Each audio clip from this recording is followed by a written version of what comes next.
I've got 5 records lined up here, all from that late 1970s pocket, sitting somewhere between vocal jazz, funk, soul, and a bit of fusion. None of them are the obvious picks, but every one of them has something in it that makes it worth your time. They're the kind of albums where if you're into this era, you'll hear something familiar, but also just enough that feels slightly off-center in a good way. Let's start with Dee Dee Bridgewater and the album Just Family from 1978. Now, Dee Dee Bridgewater is one of those artists where if you primarily know her for her later straight ahead jazz recordings, then this can feel like a bit of a left turn. But actually, when you sit with it, it makes complete sense in the context of the late 1970s. The track Sweet Rain is the one that really stands out to me. What immediately grabs you is the groove. It's got that slightly loose, almost floating feel, but at the same time,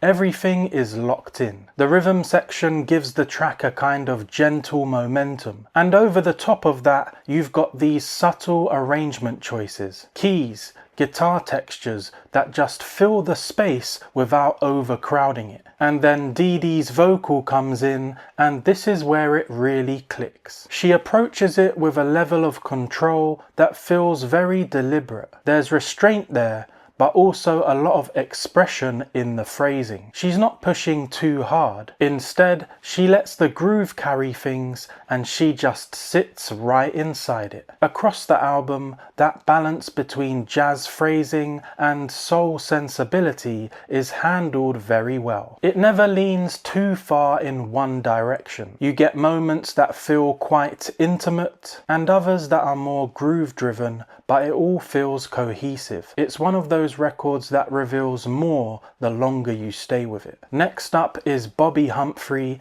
with Tailor from 1977. Now, I know a lot of you might question why I've chosen this album over the Blue Note records she put out alongside the Mizell brothers. Albums like Blacks and Blues and Fancy Dancer. And that's completely fair because those are brilliant records and probably her most well-known work. In fact, I've covered some of the albums elsewhere on the channel. But the reason why I wanted to include Tailor specifically is because it represents a really interesting point in her career. This is her first album away from Blue Note, and you get the sense that there's a bit more artistic freedom in how things are approached. And because of that, I've always found this album fascinating to spend time with, just hearing what she chooses to do in a slightly different setting. And honestly, it's a very good record. The track Jealousy is a perfect example of what this album does well. The flute obviously is front and center, but what's interesting is how it's used. It's not just decorative, it becomes part of the groove. It weaves in and out of the rhythm section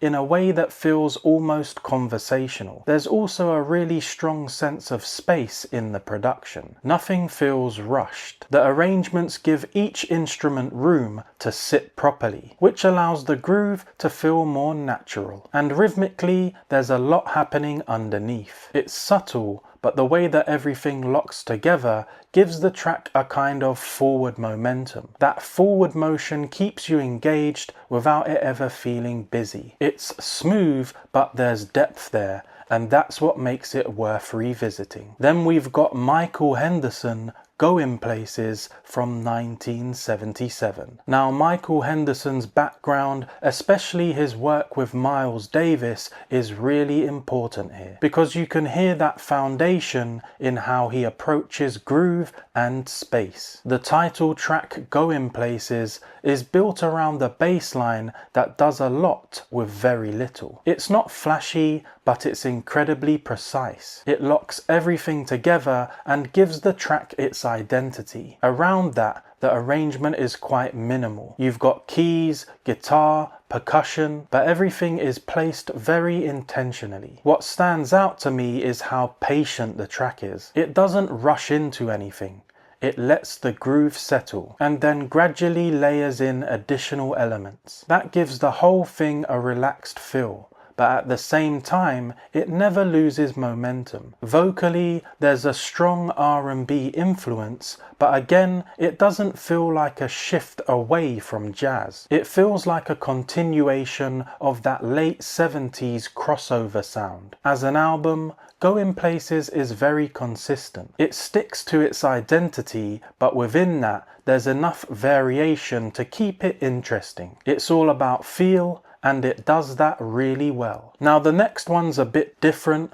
Breakwater with their self-titled album Breakwater from 1978. If you've never heard this record before, the track No Limit is definitely the place to start. This track feels like a fusion of funk and soul, but with a futuristic edge that makes it stand out from a lot of other records from the same time. The way it builds is really important. It starts off quite restrained, but gradually introduces new textures, synth lines, guitar phrasing, rhythmic shifts, and each layer adds something without taking away from what's already there. There's also a really nice use of horns throughout the track, which adds another layer of richness to the arrangement. They don't dominate, but they come in at just the right moments to lift the groove. Vocally, you've got those R&B and soul influenced touches that give the track a lot of character. They sit nicely within the mix rather than overpowering it, which helps to maintain that balance between groove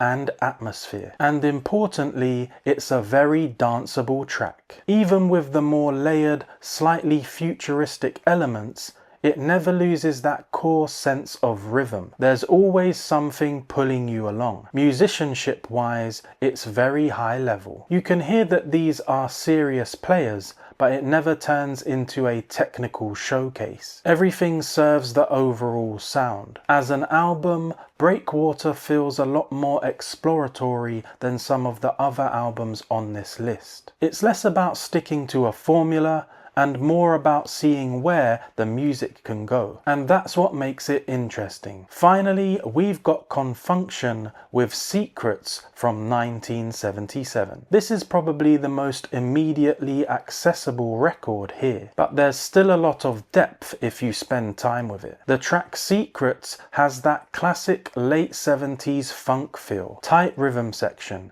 clean production, really strong sense of groove, and it's instantly engaging. Everything is very polished, but not in a way that removes the feel. It still has that human element. Then you've got Indian Summer Love, which is an instrumental track which takes things in a different direction. This is where the band opens things up a bit more. The arrangement is more spacious and you start to hear more subtle details. The way the instruments interact, the textures in the background, the pacing of the track. It's a nice contrast to the more vocal driven material and shows a different side of the group. As an album, Secrets does a really good job of balancing those two approaches, the direct groove heavy tracks and the more open atmospheric ones. And because of that, it holds up really well over multiple listens. When you put all 5 of these records together,